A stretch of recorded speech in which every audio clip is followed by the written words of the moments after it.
Now that we know the version 1.1 banners, we're going to be talking about which one is the most valuable, Silverwolf or LUOCHA, because both of these characters are very strong in their own right, one being a debuffer and one being an amazing healer. But today we're going to be talking about which 4 stars are actually the best and which banner has better overall value, even if the 5-star is absolutely broken. So of course we have Silverwolf and Luocha we're going to be talking about today, and we're going to be talking about the value of their banners and which one you should be summoning on. Of course, this is your account. If you want Silverwolf more or you want Luocha more, then go ahead and summon for their banners, but this is overall just a guide to help you understand which one is more worth and which one has more value for your gems. So we're going to be talking about that today. So let's go ahead and start with Silverwolf's banner. Silverwolf's banner is going to have Dan Heng, Asta, and Cerebral. Now, as you may know, these characters are all starter characters. Asta and Dan Heng come from the tutorial, while Cerebral is a free character they gave to us at the beginning of the game. So let's go ahead and look at some of their eidolons, and then of course I do want to say this already. Since they're going to be characters that we got at the start of the game, this is a pure eidolon banner if you're not getting Silverwolf, because of course you have all these characters already from the start of the game. So we're going to be looking at their first eidolon very specifically, because this might be the one that a lot of people are going to be looking at.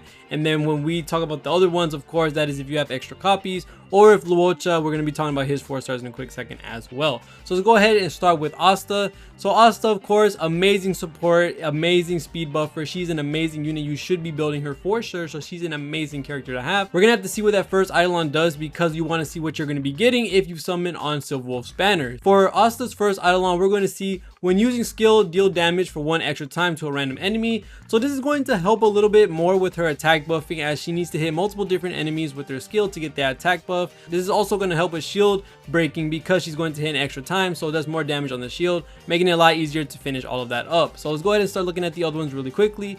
For the second eidolon, after she uses her ultimate, her charging stacks will not be reduced, so you'll be able to keep that attack buff a little bit longer. For eidolon 4, her energy regeneration rate is going to be increasing by 15% when she has 2 or more charging stacks. So this is absolutely amazing. It's going to help you with your speed buff for sure, and make sure that you have it up 100%. So this is a very strong eidolon to have for sure. And then E6 is going to be charging stacks lost in each turn is reduced by 1. So of course you're going to be having that attack buff a lot longer, the stronger the attack buff as well, because you will be having more stacks. So this is overall an amazing set of eidolons, especially the first one. Getting that extra hit of skill is going to be doing more damage, more shield breaking, and also helping you with your attack buff. So getting an eidolon for Asta isn't that bad in all honesty, because all these are very strong. Now for the next character that we're going to be talking about is Dan Heng. Now Dan Heng of course is a win DPS, so you do have to make sure about that. If you are using him, well, this might be a good banner for you to summon on. Now for the first eidolon, we're going to see when the target's current HP is greater than 50%, crit rate is increased by 12%. This is going to make it a lot easier for you to get those crit hits, and also make it easier to build the relics out for Dan Heng. So this is actually a really amazing eidolon to have. Now the talent talking about in his E2, we're going to be seeing when Dan Heng is the target of an ally's ability, his next attack's wind penetration is going to be increased by 18%. So this is going to help you a bit when it comes to doing more damage. So that eidolon is really good to have when it comes to his cooldown for his talent. And then for his E4, we're going to see when Dan Heng uses his ultimate to defeat an enemy, his next action is advance forwarded by 100%. So overall, more DPS, because you will be getting more turns with Dan Heng. He looks like a very strong DPS if you're able to get more eidolons on him. And then his E6 is going to be the slow state triggered by skill, reduce the enemy speed by an extra 8%. Now as you can see, of course, if you get a bunch of Dan Hengs and you end up E6ing him, you might want to use him a bit, because reducing enemy speed is going to help you get more turns for your allies, and Dan Heng making it a lot easier to DPS them down or heal your teammates up as a whole. Now for the last character we're going to be talking about, which is Cerebral, who of course we have as a character we got for free at the beginning of the game. So for the E1 is going to be basic attack, deals lightning damage adjacent to a random enemy, so helping you get more shield breaking, helping you do more DPS throughout the wave of enemies. So this is overall a really great eidolon. Now for a second eidolon, every time Cerebral's talent is triggered to deal additional damage, she regenerates 4 energy. So it's going to be helping you get that ult off, getting you that shield break which you need from her ult. Is going to be an overall great eidolon as well. E4 is going to be ultimate has a 100% base chance to apply shock to enemies who aren't currently shocked, and this shock has the same effects as the one applied by the skill. So this is really great as well, helping you get that overtime DPS in. And then E6 is Cerebral deals 30% more damage to shocked enemies. So of course her eidolons and her skill play into her E6. So overall, strong eidolons from all of these characters for sure. But we do have to remember for Silverwolf, these are all starter characters. These are all characters that you may be using or may not be using. But the fact that these are all eidolon characters that you're only going to be getting eidolons for, is not as crazy value as a new character that you could be getting from another banner. So of course Silverwolf's banner is a little bit lackluster when it comes to using Silverwolf, trying to summon for her and build up your account, because you're going to be getting eidolons for these starter characters, which if you use them, then this might be a good banner for you. If you don't use them, then it might be a little bit of a struggle to see what exactly you're going to be doing in terms of the value spending for your Jade. So Silverwolf's banner looks a little bit on the low side. Although Silverwolf is a very strong unit, the 4 stars on her banner really don't make it that much valuable. Now talking about LUOCHA's banner. LUOCHA's banner for sure seems like the better pick 100% when it comes to Jade for value. Is going to be LUOCHA himself, Pella, Ching Chu, and Yukong. Now when it comes to Yukong and using her skill and ult, we know what those are, but her eidolons can't be showcased, of course, because she is not currently in the game. But she does seem like a very strong unit. She is another imaginary unit, which is going to be amazing for those that don't have wealth. She's a buffer for attack, which has 2 stacks, and whenever an ally uses it on the team, it reduces that stack by 1.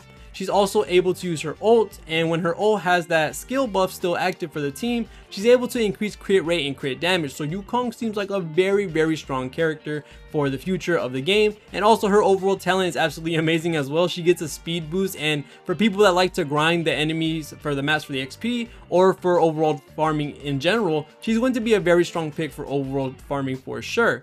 Now for the next character is going to be Pella, and Pella by far is going to be one of the stronger characters in the game for sure in the future, just because of the amount of things that she has in her kit, and of course the eidolons that we could be looking at as well. So for Pella, she is a defense shred unit with her ult defense shredding and her skill taking away buffs from units. So overall, this is a very good character base kit already. Now for her eidolon 1 is going to be when an enemy is defeated, she regenerates 5 energy. So this is going to help her get her ult back faster, help you keep that defense shred on the field. So this is a really great one to have.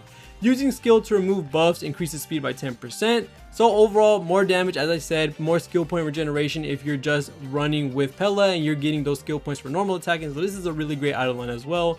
E4 is going to be when using skill, there is a 100% base chance to reduce the target enemy ice res by 12%. Now this eidolon for sure is going to be a super strong one in the future, because I do think Honkai Star Rail will be moving in the direction of mono style teams. So having this E4 is going to be very beneficial when you end up getting this with Pella. Now the fact that she was on Cella's banner is already coming out very soon on LUOCHA's banner, well, I guess it's going to be a lot easier for people to get E6 if they're going to be summoning on both banners. So this is a really great eidolon already. And then of course her E6, when Pella attacks a debuffed enemy, she deals additional ice damage to the enemy. So this is overall a better DPS for Pella.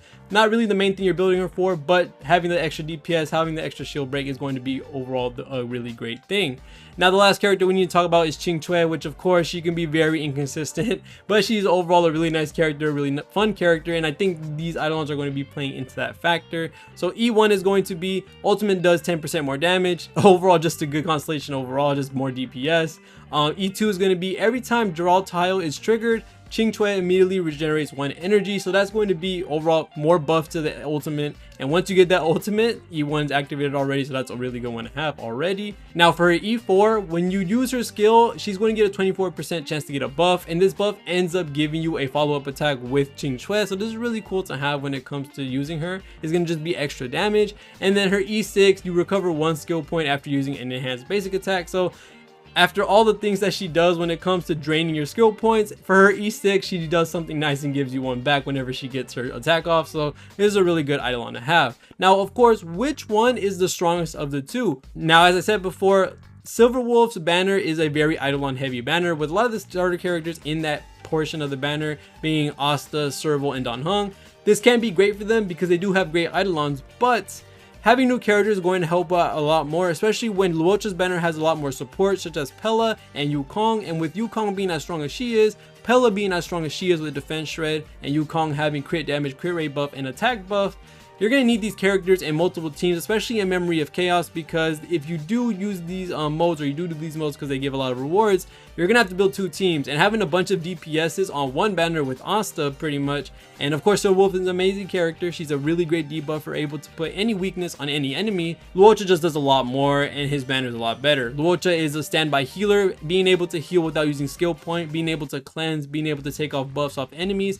Pella can take buffs off enemies. She can also defense shred. Yukong can do attack raise, crit damage, and crit rate raise as well. And then, you know, we do have the Ching Chu on the banner as well, which is a fun character. She's the only shaft, I guess you can say, when it comes to being on his banner, but I think LUOCHA, Yukong, and Pella by far are the best value when it comes to Jades, because you will be getting these new characters. Their Eidolons are very strong. These characters can be used in multitude of different teams, while a lot of the 4-stars when it comes to Silverwolf's banner are basically their own team, and you have Silverwolf and Asta, which are great characters for sure. But LUOCHA being a healer with the scarce amount of healers that we have in the game, and having support characters that will be put on any team, these are more valuable than Silverwolf for sure. So if I were to say one banner for sure to go for, it would have to be LUOCHA, just because he is a healer, more supports, better value for your Jade in all honesty. So with that being said, that's pretty much it for this video. Let me know what you thought about this video. Let me know if you're going to be summoning for Silverwolf or LUOCHA, because by far both of these characters are very hype, both of them are very strong, and the 4 stars that they have are really cool as well. So other than that, thank you guys so much for watching. See you on the next one, and peace.